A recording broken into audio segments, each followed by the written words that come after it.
Welcome back to day 8 of the Marvel movie marathon. And today we're looking at Iron Man 3. Da, da, da, da, da, da, da, da, da. Alright, before Iron Man 3 came out, we were all locked in onto the Avengers. It was overshadowed by that hype. But the most anticipated thing in this movie was the Mandarin, which is Tony Stark's biggest nemesis from the comics. We got a little hint of him in the first movie with the 10 rings, but now we're going to see him in the flesh. Would he disappoint? Well, in Iron Man 3, we have Tony Stark suffering from PTSD after what he went through in the Avengers. The man went through a wormhole in space, so that would definitely mess you up. And on top of that, there's some terrorist shenanigans going on. Bombs are going off all over the country. And when Tony Stark's bodyguard, Happy Hogan, is one of the casualties, Tony Stark takes initiative and tries to find out who's behind all these attacks. In my opinion, Iron Man 3 is the best Iron Man movie, and I'm not going to explain why. It's because it shows Tony Stark without his suits. In the middle of the movie, he is relegated to this small town in the middle of America, and he's searching for the cause of these attacks. And he has to rely on his wits, not on his suits, but his smarts. And I like when heroes are stripped away of their powers or their gear, and they just have to rely on strategy to solve their problems. And this is what makes Tony Stark a badass. This is what the movie that made me respect him as an Avenger. But he does do some really, really dumb shit in this movie. Dumber, well, not as dumb as making a new element out of a diorama, but pretty dumb. And that's by giving out his home address to the freaking villain. He tells the Mandarin to come from him. And not only that, he wears the Mach 43 suit, which has no weapons. The only thing you can do is like repulsor blast. How do you challenge a supervillain to come to your doorstep and not be prepared? He has so many suits, and he chooses the one without weapons. What was he thinking? But besides that, I like this movie. It's a huge, huge improvement from Iron Man 2. You know I didn't like that movie. We also get a fun little callback to the first movie. You have Yinsen. He makes a cameo. He was the man who helped Tony make his first Iron Man suit in that great, intense cave escape scene. And he shows up for just a tiny cameo. And that's when you realize Marvel has no problem pulling characters from the past, even if it's for like a split second. The history is starting to form in this universe, and that's what's fun. You never know who's going to show up. And we're in phase 2 now, so they have to step their game up and try to, just make these movies better by taking them to the next level, raising the stakes, because we got our big team up film. Now they have to make us care about the hero's solo adventures.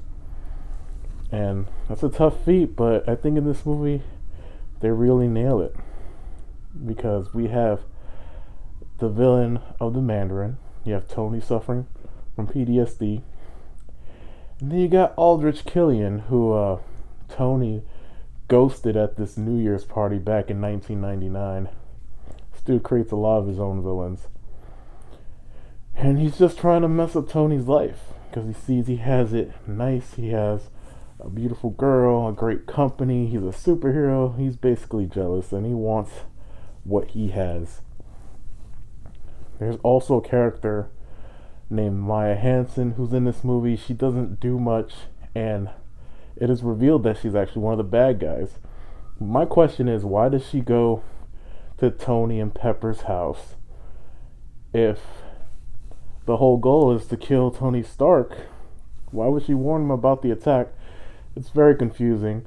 She was actually supposed to be the main villain of this movie, but Marvel didn't want her to be the villain of this movie because they were afraid they couldn't sell toys. Because Aldrich Killian is such a great character and his toys were flying off the shelves. So that's why she's pretty useless. Because she was meant for more. Damn, Marvel, why you gotta be so sexist? But let's get to the action in this movie. The action is a huge improvement from Iron Man 2. It has some really intense scenes, like, again, when he's escaping from the cave in Iron Man 1. It's very suspenseful. It's intense. You want to know how he's going to do it. There were no scenes like that in Iron Man 2, but this time you have the scene where he's getting attacked at his house, and he puts his armor onto Pepper and saves her, and then he's just trying to get out, and you see the house pulling him down to the water. Crazy stuff. And then when he's investigating in that town, he defeats the villain by putting a dog tag in a microwave, again showing how smart he is. Really cool. And then when he's breaking into the Mandarin's compound, he has like little gadgets, Home Alone style. I like that. And of course, the best scene is the freaking plane drop sequence where the actual people are just falling in the air. It's practical, and Iron Man has to save them by creating this giant monkey chain. That's probably like the best scene in like all these Iron Man movies. And then of course you have the finale, which the Iron Legion shows up. Because Marvel has to sell toys, right? So they got like 40 versions of Iron Man. You know, you got one that can like lift heavy things, and one that's just breaks apart and comes back together. Different kinds. Like, I can't even begin to name all of them. Again, you're wondering, why didn't he just use the Iron Legion in the beginning of the movie? Well, there's a very good explanation for that. And of course, you got Iron Man's sidekick Rhodey is back, but not as War Machine, as the Iron Patriot. I don't really know what the point with the redesign was. Okay, I actually do know. To sell toys. But the biggest sin of this movie is they waste Rhodey again. He doesn't do anything. He gets captured by Guy Pearce, and then they put the president of the United States in his suit. They have him held captive in the Iron Patriot suit. And once Rhodey gets the suit back, you're like, all right, he's gonna throw down with Tony finally. Nope, he just leaves. Thanks, Rhodey. You're such an awesome character. I'm sure when Terrence Howard saw this, he wasn't feeling bad about himself. And then they make Pepper Potts into a damsel in distress. Like, no, Pepper Potts, she's a strong, independent woman, man. She doesn't need to be saved. She is better than being a Mary Jane Watson. She does get a badass moment towards the end, but in my opinion, it's too little too late. Alright, as for the twist, the big reveal, the thing that kept everyone talking about this movie, the Mandarin twist. What did I think about the Mandarin twist? I was pretty indifferent about it. Ben Kingsley would have made a great, legit Mandarin. And I liked all his scenes, you know, his little war propaganda scenes. But when they revealed he was just an actor, I was like, oh, okay, that's interesting. But my thing is, if you're going to do a twist like that, make sure, if you're going to have a fake out, make sure you have a better villain waiting in the wings to become a greater threat.